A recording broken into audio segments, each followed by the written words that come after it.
والإسلام ديني ومحمدا رسول الله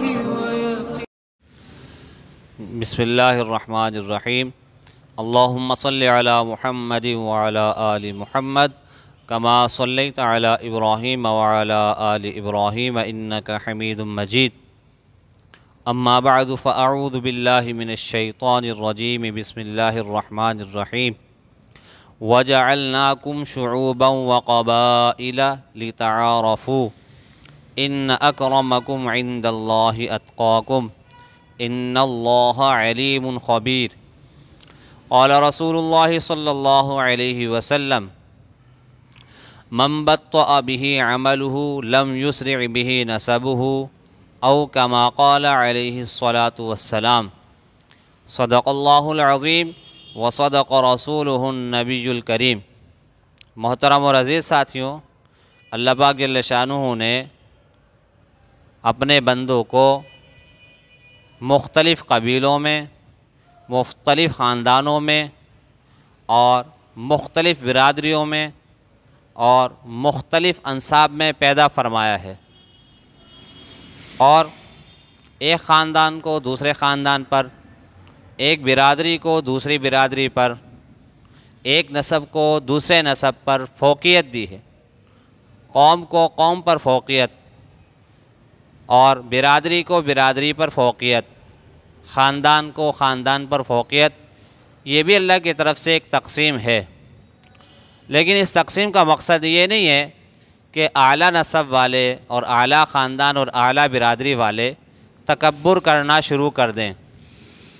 یہ نسب اللہ رب العزت نے اس لیے نہیں بنائے، یہ برادریاں، یہ قبائل اللہ نے اس لیے نہیں بنائی کہ لوگ اس کی وجہ سے فخر و تکبر شروع کر دیں، بلکہ قرآن میں اللہ رب العزت نے واضح طور پر فرما دیا کہ وَجَعَلْنَاكُمْ شُعُوبًا وَقَبَائِلَ لِتَعَارَفُوا، کہ ہم نے تمہارے شعبے اور قبیلے بنائے ہیں خاندانوں کے لحاظ سے۔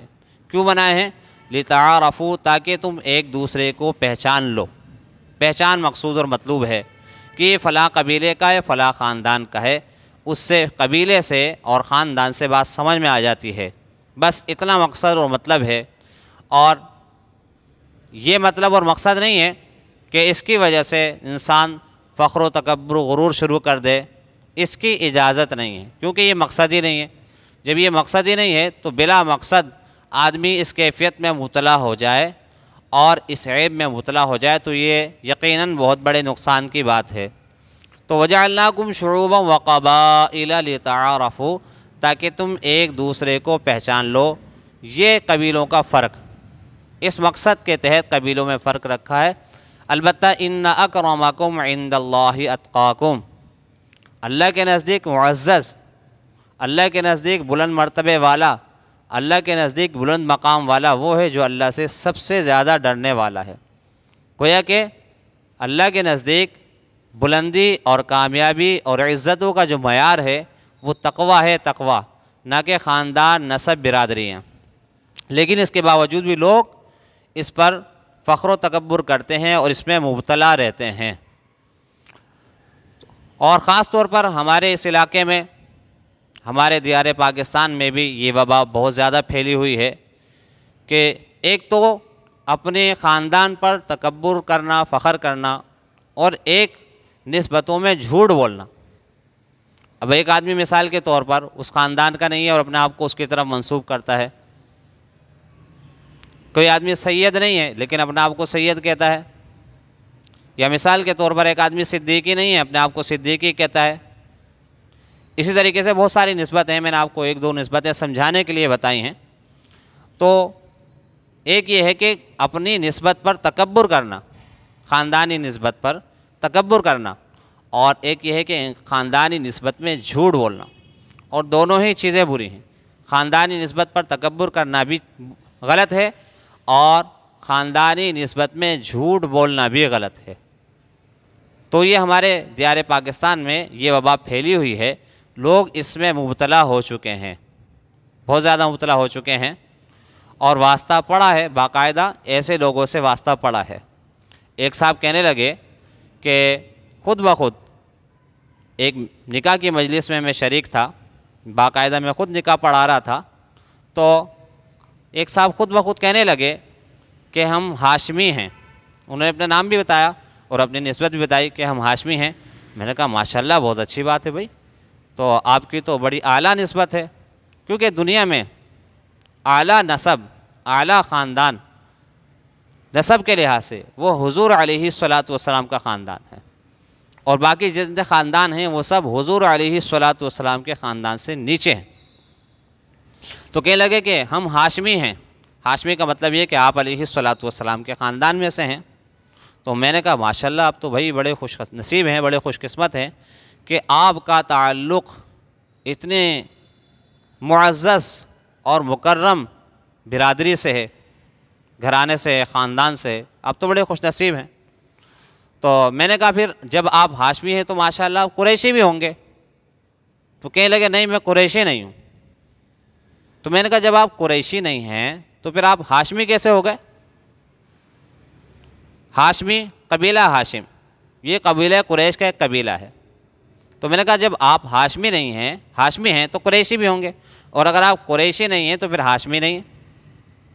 تو اس پر وہ خاموش ہو گئے, ان کے پاس جواب نہیں تھا. اگر اپنے آپ کو اتنا شوق ہے کہ ہم اپنی نسبتوں کو بیان کریں, لوگوں کو بتائیں کہ ہمارا جو تعلق ہے فلاں خاندان سے ہے, فلاں قبیلے سے ہے, تو آپ کے پاس اس کی سند بھی ہونی چاہیے, آپ کو اس مسئلے کا علم بھی ہونا چاہیے. تو خاموش ہو گئے اور نہ بتا سکے. میں نے ان کی تکذیب تو نہیں کی, صرف میں نے وضاحت کے طور پر ان کے سامنے یہ بات کی کہ جب آپ ہاشمی ہیں تو پھر آپ قریشی بھی ہوں گے. انہوں نے قریشی ہونے کا انکار کیا تو میں نے ان کے ہاشمی ہونے کا انکار کر دیا, کیونکہ بنو ہاشم یہ قبیلہ قریش سے متعلق تھے, قبیلہ قریش کا ہی ایک خاندان تھا. بہرحال اور ایک صاحب کہنے لگے, وہ بھی بیچارے اپنے آپ کو قریشی متعارف کرا رہے تھے, تو کہنے لگے کہ ہمارے پاس 6 دادا تک سند رکھی ہوئی ہے باقاعدہ. میں نے ان سے کہا کہ 6 دادا کے بعد 7ویں دادا کون ہے؟ اب 6 دادا تک اگر سند ہے یہ بھی ایک بڑی بات ہے, لیکن جب سند کا سلسلہ شروع ہو جاتا ہے تو سند وہ متصل ہوتی ہے جو حضور تک پہنچے. یہ کم از کم صحابی تک پہنچ جائے, خاندان کے لحاظ سے یہ تابعی تک پہنچ جائے, تبع تابعی تک پہنچ جائے. چلو حدیث کی سند تو یہ ہے کہ حضور تک پہنچے, وہ معتبر ہوتی ہے, یہ صحابی تک پہنچے, وہ معتبر ہوتی ہے. لیکن خاندانی جو سند ہے کم از کم اس کو صحابی تک تو پہنچاؤ, تابعین تک تو پہنچاؤ, تبع تابعین تک تو پہنچاؤ. تو 6 دادا پر جا کر رک گئے. 7ویں کون ہے, 8ویں کون ہے, نہیں پتا. اب یہ 6 دادا تو 600 سال پیچھے چلے جائیں تو 8ویں صدی میں ختم ہو جائیں گے. اب اس سے پہلے کے جو 800 سال ہیں اس میں کون کیا تھا, خاندان کے کون سے آدمی سے ان کا تعلق تھا, کچھ نہیں پتا. تو وہ بھی خاموش ہو گئے, سمجھ گئے میری بات کو. تو لوگ ایسے نسبتوں میں جھوٹ بولتے ہیں. ہم یہ نہیں کہہ رہے کہ ان کا کوئی تعلق ان سے نہیں, کم از کم آپ کا اگر تعلق ہے تو آپ کوئی تھوڑا بہت پروف تو رکھیں, کیونکہ قریش ہونا یہ ایک بہت بڑا دعویٰ ہے, ایک بہت بڑی نسبت ہے. اللہ کرے کہ آپ قبیلہ قریش سے ہوں, آپ کا تعلق خاندان قریش سے ہو, بڑے خوش نصیب ہوں گے, بڑے خوش قسمت ہوں گے. لیکن کم از کم آپ کے پاس اس کی سند, اس کا کوئی پروف تو ہونا چاہیے. شریعت میں تو وہ بات معتبر ہوتی ہے جو دلیل کے ساتھ ہوتی, جو بات دلیل کے ساتھ نہیں ہوتی وہ معتبر نہیں ہوتی. صرف شریعت ہی نہیں بلکہ ہم اپنی دنیاوی نظام میں بھی دیکھ لیں کہ جس بات کی سند اور دلیل ہوتی ہے اس بات کو مانا جاتا ہے, بے سند اور بے دلیل بات کو نہیں مانا جاتا, رد کر دیا جاتا ہے. تو وہ بھی خاموش ہو گئے. بہرحال تو اس سے یہ مسئلہ سمجھ لینا چاہیے کہ ہم اگر اپنی نسبت کر رہے ہیں کسی ایسے خاندان کی طرف جس کے لیے سند کا ہونا بہت ضروری ہے اور ہمارے پاس سند نہیں ہے, تو پھر احتیاط کرنی چاہیے, احتیاط کرنی چاہیے. کہیں ایسا نہ ہو ہمارا تعلق اس خاندان سے نہ ہو اور ہم اپنے آپ کو ان کی طرف منسوب کر رہے ہوں, تو کچھ نہیں کم از کم جھوٹ تو ہو ہی جائے گا. اور جب یہ جھوٹ اس طرح کا چلنے لگے گا, اس انداز سے جب جھوٹ چلنے لگے گا کہ لوگ اپنے نسبتوں میں جھوٹ بولنا شروع کر دیں گے, تو یقیناً یہ دین کی خرابی تک بات پہنچے گی. اس لیے اس میں احتیاط کرنی چاہیے. ہاں البتہ اگر کوئی اپنے آپ کو مہاجر کہتا ہے, کوئی انصاری کہتا ہے, تو یہ صفتیں ہیں, یہ منتقل ہوتی رہتی ہیں، ایک ملک سے دوسرے ملک، ایک شہر سے دوسرے شہر، ایک قوم سے دوسرے قوم، دوسری قوم میں. تو ہر قوم میں یعنی مسلمانوں کی ہر قوم میں مہاجر بھی ہو سکتے ہیں، انصار بھی ہو سکتے ہیں، کیونکہ ایک صفت ہے، اس کا تعلق ذات سے نہیں ہے، اس کا تعلق صفت سے. اللہ کی خاطر، اللہ کے دین کی خاطر ایک آدمی اپنے ایمان کو بچانے کے لیے ایک ملک سے دوسرے ملک چلے جاتا ہے، ایک شہر سے دوسرے شہر چلا جاتا ہے، تو اسے ہجرت کرتے ہیں. اور جس شہر میں، جس علاقے میں جا رہا ہے وہاں کے لوگ اس کی مدد اور نصرت کرتے ہیں تو اسے انصار کہتے ہیں.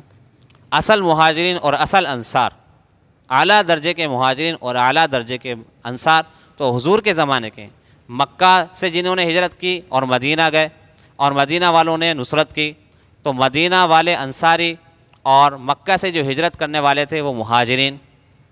تو اس بنیاد پر لوگ جو بعد میں آنے والے لوگ ہیں، آئندہ جو اس عمل میں شریک ہوتے رہیں گے، جو ہجرت کے عمل میں شریک ہوگا اسے مہاجر کہیں گے، اور جو مدد اور نصرت کے عمل میں شریک ہوگا اسے انصار کہیں گے.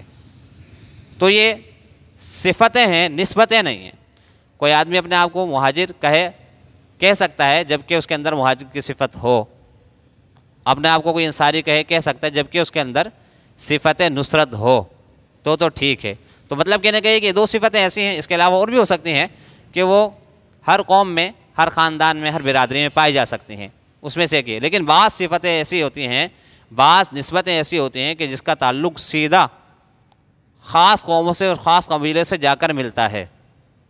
جیسے کوئی اپنے آپ کو سید کہتا ہے، اس کا تعلق سراسر حضور علیہ الصلوۃ والسلام کے خاندان سے. ایسے ہی اپنے آپ کو کوئی ہاشمی کہتا ہے، اس کا تعلق سراسر حضور علیہ الصلوۃ والسلام کے خاندان سے. اسی طریقے سے اپنے آپ کو کوئی صدیقی کہتا ہے تو اس کا تعلق حضرت ابوبکر صدیق رضی اللہ تعالیٰ عنہ سے. ایسے ہی فاروقی ہیں، ایسے ہی عثمانی ہیں، ایسے ہی علوی ہیں. تو یہ خاص نسبتیں ہیں، یہ چھوٹی موٹی نسبتیں نہیں ہیں. ان کے لیے پروف کا ہونا بہت ضروری ہے، اور اگر آپ کے پاس پروف نہیں ہے تو پھر احتیاط کریں. اس کے باوجود آپ بے احتیاطی کرتے ہیں، اور اگر آپ کو یہ بات سمجھ میں نہیں آ رہی ہے، بے احتیاطی کر رہے ہیں، تو آپ دنیا کا بھی ماحول خراب کر رہے ہیں اور آخرت کو بھی خراب کر رہے ہیں. آپ علیہ الصلوۃ والسلام نے اس کی کیا حیثیت بیان کی ہے نسب نامے کی. ہمیں کسی بھی مسئلے کو اور کسی بھی معاملے کو پرکھنا ہے تو آپ علیہ الصلوۃ والسلام اور صحابہ رضی اللہ تعالیٰ عنہم اجمعین کی زندگی سے پرکھنا ہے. آپ علیہ الصلوۃ والسلام کی ایک طویل حدیث ہے ترمذی شریف، ترمذی ثانی میں. تو اس طویل حدیث کا ایک حصہ، چھوٹا سا حصہ میں آپ کو سنا دوں جو آج ہماری اس مضمون سے متعلق ہے. حدیث میں آتا ہے، من بطأ بہ عملہ لم یسرع بہ نسبہ، جس کے عمل نے اسے پیچھے کر دیا اس کا نسب اسے آگے نہیں بڑھا سکتا. یہ حضور علیہ الصلوۃ والسلام نے فرمایا.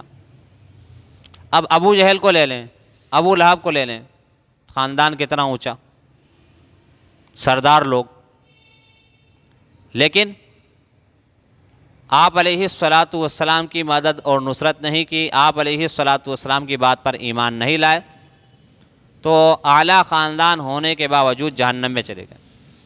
حضرت بلال رضی اللہ تعالیٰ عنہ ہیں، نہ ان کے والد کا پتہ ہے، نہ دادا کا پتہ ہے، نہ خاندان کا پتہ ہے، لیکن اس کے باوجود اللہ رب العزت نے دنیا میں بھی اور آخرت میں بھی وہ اعزاز اور اکرام سے نوازا کہ بڑے بڑے لوگ پیچھے رہ گئے. کیا ہمارے سامنے مثالیں موجود ہیں؟ ہم ان کو اپنے سامنے رکھیں مثالوں کو کہ من بطأ بہ عملہ لم یسرع بہ نسبہ، کہ جس کے عمل نے اسے پیچھے کر دیا تو اس کا نسب اسے آگے نہیں بڑھا سکتا.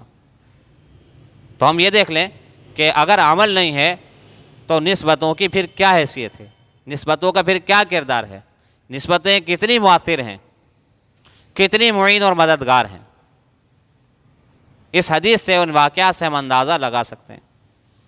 ایسے ہی اللہ رب العزت نے حضرت نوح علیہ السلام اور ان کی بیوی کا واقعہ ذکر کیا، حضرت لوط علیہ السلام اور ان کی بیوی کا واقعہ ذکر کیا. ایک ہی جگہ دونوں واقعات کو بیان کیا، اور اللہ رب العزت نے اس میں یہ سمجھانا چاہا کہ دیکھو، شوہر نبی ہے لیکن بیوی نے شوہر کی بات نہیں مانی. فخانتاہما، حضرت لوط علیہ السلام کی بیوی نے بھی اور حضرت نوح علیہ السلام کی بیوی نے بھی دونوں نے اپنے اپنے شوہروں کے ساتھ خیانت کی. فلم یغنی عنہما من اللہ شیئا. اس کے باوجود ان دونوں کا نبی ہونا ان دونوں بیویوں کو نہیں بچا سکتا. ایسے خیانت کی. ایسے ہی حضرت نوح علیہ السلام کا بیٹا ہے. اللہ رب العزت نے اس واقعے کو بھی بیان کیا. جہاں اس واقعے میں اور عبرتیں، ایک عبرت یہ بھی ہے کہ دیکھو نبی کا بیٹا نبی پر ایمان نہیں لایا تو نبی کا باپ ہونا یا باپ کا نبی ہونا اسے نہیں بچا سکا، نہ دنیا میں نہ آخرت میں. یہ کتنی بڑی بڑی نسبتیں ہمارے سامنے ہیں، کتنے بڑے بڑے واقعات ہمارے سامنے ہیں، اور پھر بھی اگر ہم نہ سمجھیں.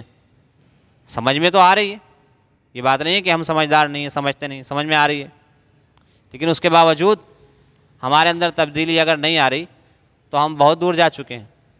ہمیں اپنی اصلاح کی بہت زیادہ ضرورت ہے.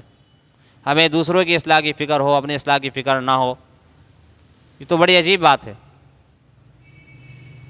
یہ بھی گمراہی کا ایک بڑا عجیب عنصر ہے کہ دوسروں کی اصلاح کی فکر ہو، ہمیں اپنی اصلاح کی فکر نہ ہو.